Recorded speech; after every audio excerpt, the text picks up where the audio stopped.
Hello, this is Bevo Bevan with Oil and Gas 360.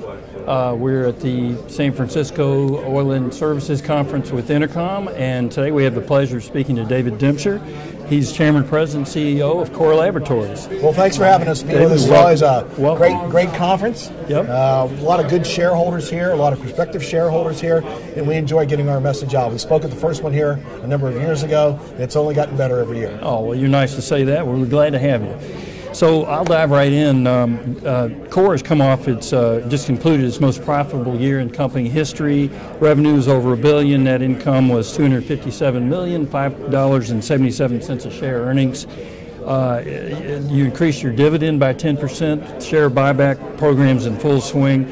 It just got to ask you the question, now that you've just come off of that big win, what are we going to do going forward? We got a new price environment in the oil industry, and you know what, people are laying rigs down, et cetera, et cetera.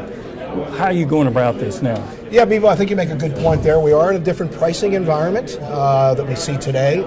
Our production enhancement segment has the most exposure to North America and the drilling there.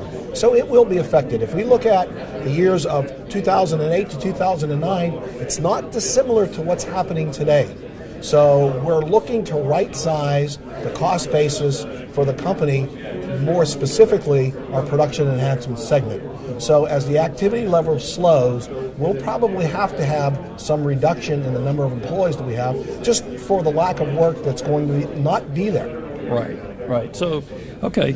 So you're looking ahead and you're kind of making plans, and you know how this new environment's going to affect everybody. So. In your recent earnings call, you expressed confidence in the company's ability to maintain its growth profile. Can you talk about some of the strategies you're looking at there? Okay, when we look around the globe, Core Lab is a very internationally based company that works on mainly crude oil related projects. So 70% of our revenue comes from reservoirs and oil fields outside of the U.S. So international budgets won't be affected as much as, let's say, North American budgets, because of the pricing environment internationally. Those tend to be longer, bigger scale projects. So we don't see much effect internationally. We will see that effect here in North America. Okay. David, what milestones are you sort of targeting that Core could try to achieve in the next 12 to 24 months? Well, we always focus on return on invested capital. That's a very important metric for us. We found that the return on invested capital is the one factor that is most closely related to share and shareholder performance. So for us, the concentration on return on invested capital will remain at the top of the list. Also, the generation of free cash. Bevo, you mentioned our share repurchase program. We're going to continue that and actually have been very aggressive here in the first quarter using our free cash and also tapping into our revolving credit facility to buy back more Core Lab shares than we previously had bought back in any first quarter. Okay, very good.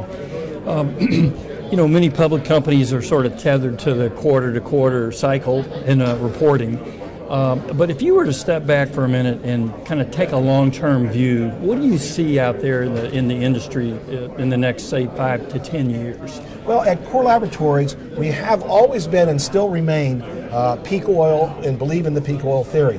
And we believe that using a worldwide average decline curve rate of 2.5% net, we have to replace 2.3 million barrels of production a year owing to the loss of the decline curve. We see that we can replace that production this year, next year, and maybe in 2017, after which crude prices will go significantly higher. We're not going to find a lot of new crude oil, so the crude oil in the 4,000 fields of size today that are producing become more important. Core Lab technology targets those incremental barrels. So as the price of crude goes up, the value of our technology goes up. I see a very good future for Core Lab. Very good. Of course, everybody knows about the shale boom.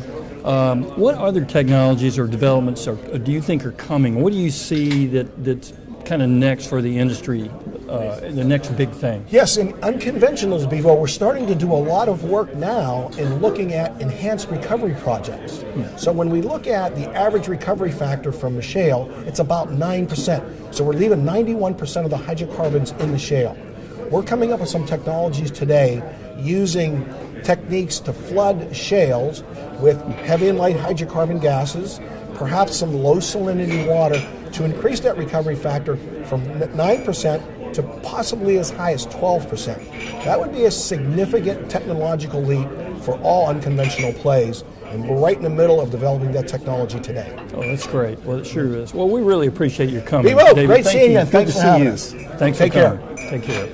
Thank you very much. That's David Demshur with Core Laboratories.